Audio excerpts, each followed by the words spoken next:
और मैं हूं राजेश श्रीवास्तव। जैसा कि आप सब जानते हैं, इन दिनों राम मंदिर ट्रस्ट पर जमीन खरीद को लेकर के तमाम सारे आरोप लग रहे हैं। कहा जा रहा है कि जिस चंदे को लाखों लोगों ने अपना पैसा दान करके मंदिर बनाने के लिए दिया गया था, उस चंदे का दुरुपयोग जमीन खरीद में कर लिया गया है। विपक्ष में आम आदमी पार्टी, कांग्रेस, समाजवादी पार्टी, सब लोगों ने हमला बोल दिया है और कहा है कि जिस जमीन को 2 करोड़ रुपए में खरीदा गया था, उस जमीन को 10 मिनट के अंदर ट्रस्ट ने 18.5 करोड़ में खरीद लिया है। लोगों ने, विपक्ष ने आरोप लगाया है कि इस खरीद को करके राम भक्तों के साथ अन्याय किया गया है, राम भक्तों को छला गया है। ये कर करके विपक्ष पूरी तरह से राम मंदिर ट्रस्ट के बहाने भारतीय जनता पार्टी को निशाना बना रहा है। इस मामले में हालांकि आज मुख्यमंत्री योगी आदित्यनाथ ने पूरे मामले की रिपोर्ट तलब कर ली है और जिला प्रशासन से पूरे मामले की रिपोर्ट देने को कहा है ताकि इस पर आगे की कार्रवाई की जा सके। आपको बता दें कि राम मंदिर ट्रस्ट के राष्ट्रीय अध्यक्ष प्रधानमंत्री नरेंद्र मोदी खुद हैं और उन्होंने ही तमाम सारे इस ट्रस्ट को बनाया था। उसके बाद जो है इस ट्रस्ट को एक ज़मीनी तौर पे लाया गया और उसके बाद जो है इस पे खरीद फरोख्त शुरू हुई और अब इस पर मंदिर बनाने का काम किया जा रहा है। आज हम आपको इस मामले में पूरी जानकारी देंगे कि दरअसल इस मामले में कोई घोटाला हुआ ही नहीं है। जिस तरह से विपक्ष केवल भारतीय जनता पार्टी को घेरने का कार्यक्रम बना रहा है, लेकिन उसने तमाम सारी सच्चाइयों से लोगों पर पर्दा डाल रखा है ताकि ये सच्चाई सामने ना आ सके और सिर्फ आधी अधूरी जानकारी देकर के विपक्ष राम मंदिर ट्रस्ट पर हमला बोल रहा है। अब मैं आपको कुछ फुटेज दिखाता हूं। पहले देखिए विपक्ष की कि विपक्ष किस तरह की राजनीति कर रहा है और उस पर विहिप के चंपत राय यानी राम मंदिर के जो ट्रस्ट हैं के जो ट्रस्टी हैं, जो चंपत राय, जिनके ऊपर पूरी जिम्मेदारी है, जिनके ऊपर आरोप लग रहे हैं, उनका क्या कहना है पहले आप ये सुनिए, फिर मैं आपको आगे की बात बताता हूं। कांग्रेस पार्टी की मांग है चंदा चोर गद्दी छोड़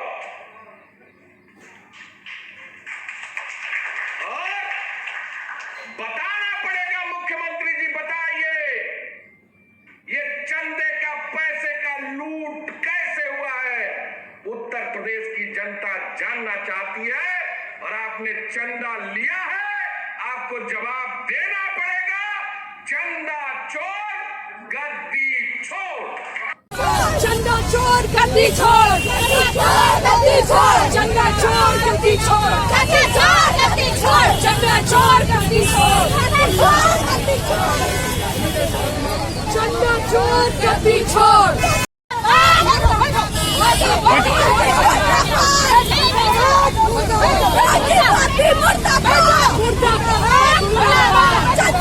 अयोध्या में एक जमीन है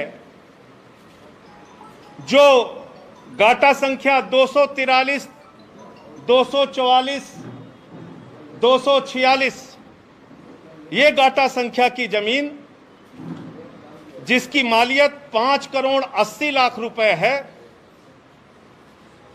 जिसको 2 करोड़ रुपए में कुसुम पाठक और हरीश पाठक जी से 2 लोगों ने खरीदा, जिनका नाम था सुल्तान अंसारी और रवि मोहन तिवारी।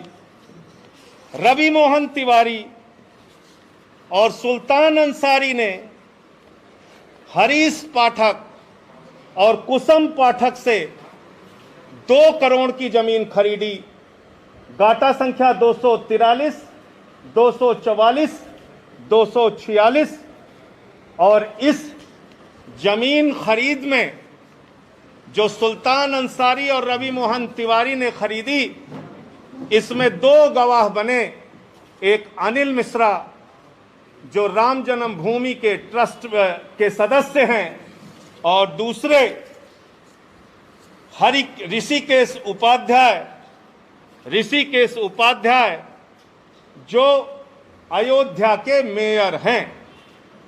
ये 2 लोग इसमें गवाह बनते हैं और ये जमीन जो खरीदी गई वो खरीदी गई 7:10 पर।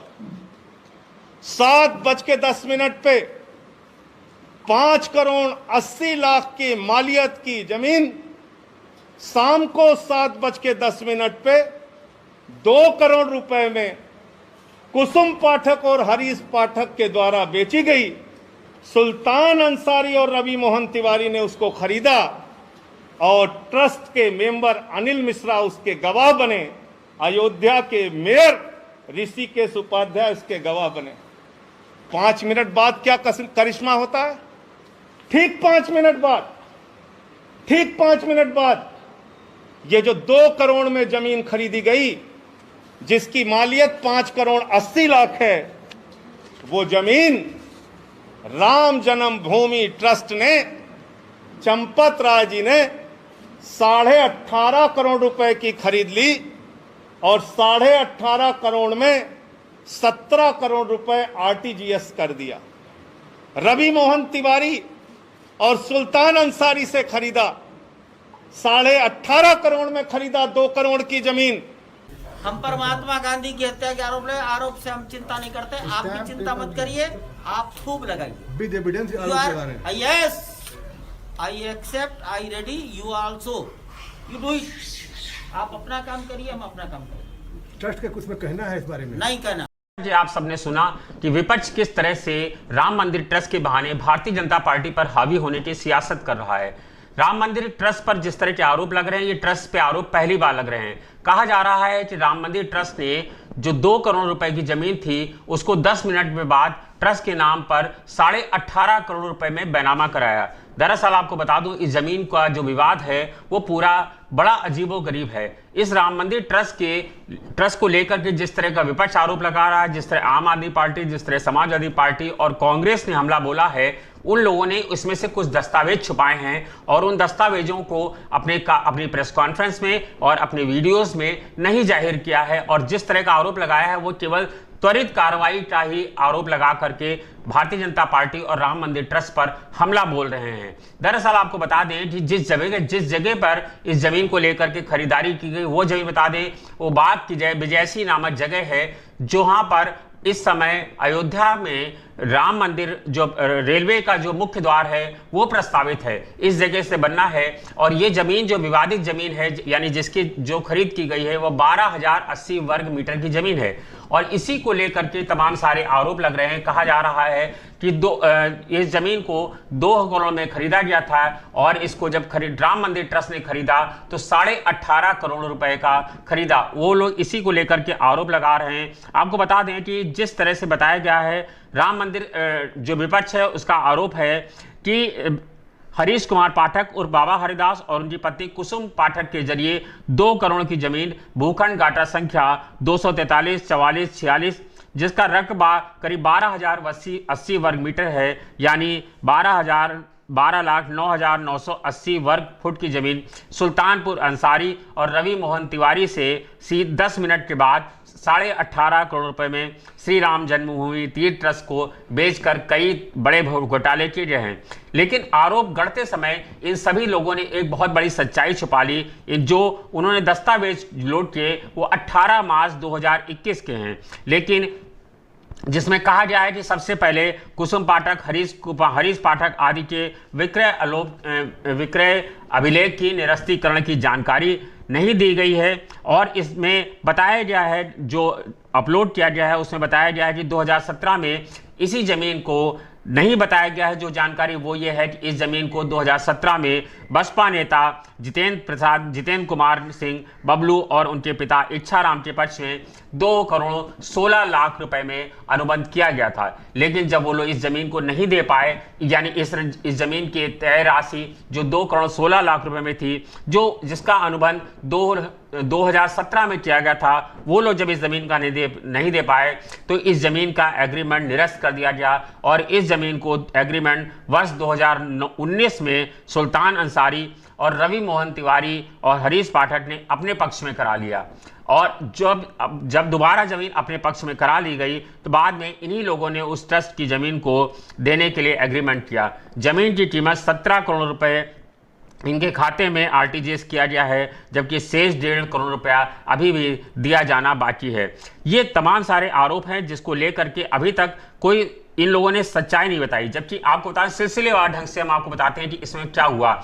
1 नवंबर 2017 को कुसुम पाठक, हरीश पाठक उर्फ स्वामी हरिदास ने इस घाटा की कुल 2334 हेक्टेयर भूमि का बिना कब्जा एग्रीमेंट इच्छाराम, उनके पुत्र बसपा नेता जितेंद्र कुमार सिंह, बबलू व राकेश कुमार के नाम कराया। इसके बाद 7 दिसंबर 2017 को जब ये विक्रय अनुलेख उन्होंने महफूज आलम, जावेद आलम, नूर आलम, फिरोज पुत्रगण आलम निवासी बरखारी टोला, राम जन्मभूमि अयोध्या ने घाटा संख्या 242, 242/1, 242/2, 243, 44, 46 रकबा 2.334 हेक्टेयर जमीन कुसुम पाठक पत्नी हरीश पाठक उर्फ स्वामी हरिदास व हरीश पाठक उर्फ स्वामी हरिदास पुत्र हौसला प्रसाद निवासी के नाम पाठकपुर निवासी थाना छावनी बस्ती को रजिस्ट्री कर दी। आपको बता दें इसके बाद उन्होंने क्या किया कि 2019 में जब वो इस भूमि का नया एग्रीमेंट हुआ, क्योंकि वो इस जमीन का पैसा नहीं दे पाए, तो इस जमीन का नया एग्रीमेंट सुल्तान अंसारी, रवि मोहन तिवारी ने हरीश पाठक उर्फ स्वामी हरिदास व कुसुम पाठक के नाम करा दिया और अब इसी जमीन को फिर से राम मंदिर ट्रस्ट के नाम किया गया है। आपको बता दें सारा विवाद ये है कि दरअसल जो एग्रीमेंट 2017 का था, जब अनुबंध 3 साल तक एग्रीमेंट नहीं हुआ, यानी कि उसका पैसा नहीं दिया जाए या जमीन वो पैसा नहीं दे पाए, तो ये एग्रीमेंट अपने आप कैंसिल हो जाना चाहिए था। लेकिन जो भूमि राजस्व के जो नियम है, लेकिन ये एग्रीमेंट नहीं कैंसिल हुआ और उन लोगों ने एग्रीमेंट कैंसिल करके दोबारा एग्रीमेंट करा लिया। इसी को लेकर के विवाद है, जिसको लेकर के ये लोग विपक्ष हमलावर है। लेकिन विपक्ष ने ये नहीं बताया कि ये जमीन की खरीदारी 1 नवंबर 2017 से चल रही है, लेकिन नवंबर 17 की बात छुपाई गई और सीधे बताया गया कि जब जमीन हरीश पाठक को नाम कराई गई और 10 मिनट के बाद कैसे राम मंदिर ट्रस्ट के नाम कर दी गई। आपको बता दें कि ये पूरा कहीं कोई विवाद नहीं है, इसीलिए चंपत राय ने कहा है कि वो किसी भी तरह की जांच से गुजरने के तैयार हैं और उन्होंने कहा है कि अगर हमारे ऊपर जांच मामला गलत पाया गया तो हम 50 करोड़ रुपए का मानहानि का दावा करेंगे। आपको बता दें राम मंदिर ट्रस्ट को लेकर के पहले भी विपक्ष बहुत सारी चीजों की राजनीति कर चुका है। राम मंदिर को लेकर के पूरे देश में राजनीति का सबब बना रहा है। अब जब राम मंदिर आकार ले रहा है और राम मंदिर बनने जा रहा है, तब विपक्ष इस तरह की राजनीति कर रहा है कि भूमि खरीद में घोटाला किया गया है। लेकिन विपक्ष को अगर इस तरह के आरोप अगर विपक्ष को लग रहा है कि इस तरह आरोप हैं, तो विपक्ष को जाना चाहिए, कोर्ट में जाना चाहिए, विपक्ष को पुलिस में तहरीर देनी चाहिए। लेकिन विपक्ष ना पुलिस में तहरीर दे रहा है, ना कोर्ट में तहरीर दे रहा है। वो सिर्फ प्रेस कॉन्फ्रेंस करके, मीडिया में जाकर के या नारेबाजी करके इस मामले को उछालना चाह रहा है। लेकिन अगर आप इस जमीन की कागजी पड़ताल करेंगे तो आप पाएंगे इस जमीन की खरीदारी 1 नवंबर 2017 से चल रही थी और ना कि सिर्फ 10 मिनट में इसके काम बढ़े गए। दरअसल आपको ये भी बता दें कि अयोध्या में जो परिसर राम जन्मभूमि ट्रस्ट में आया है, उस जमीन की कीमत रातों रात बढ़ गई है। कल डीएम ने जानकारी दी अयोध्या के, उन्होंने कहा कि जिस जमीन को खरीदा गया है वो अभी भी सरकारी दामों से कम दाम में खरीदा गया है। आज की डेट में ये जमीन जो 18.5 करोड़ में खरीदी गई थी, अब इसकी माली हैसियत 24 करोड़ रुपए की हो गई है। यानी ट्रस्ट को अभी भी 6.5 करोड़ के लाभ में है। इसलिए ट्रस्ट पर जिस तरह के आरोप लग रहे हैं वो निश्चित रूप से बेबुनियाद हैं। अब देखना यह है कि विपक्ष इस मामले में आगे की कार्रवाई किस तरह से करता है। लेकिन जिस तरह की राजनीति हो रही है वह बेहद बेबुनियाद है और सिर्फ राम मंदिर ट्रस्ट को बदनाम करने की साजिश है। धन्यवाद, शुक्रिया।